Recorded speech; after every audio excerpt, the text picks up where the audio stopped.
Flowers have a long-term positive effect on moods. Specifically, study participants reported feeling less depressed, anxious and agitated after receiving flowers, and demonstrated a higher sense of enjoyment and life satisfaction. Flowers make intimate connections. Spending time in green space or bringing nature into your everyday life can benefit both your mental and physical well-being.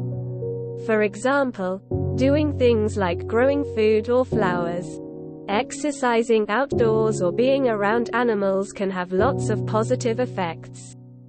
It can improve your mood, reduce feelings of stress or anger, help you take time out and feel more relaxed, improve your physical health, improve your confidence and self-esteem, help you be more active, help you meet and get to know new people, connect you to your local community, reduce loneliness, help you feel more connected to nature, provide peer support.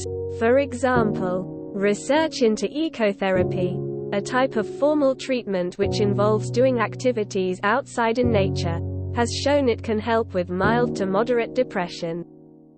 This might be due to combining regular physical activity and social contact with being outside in nature.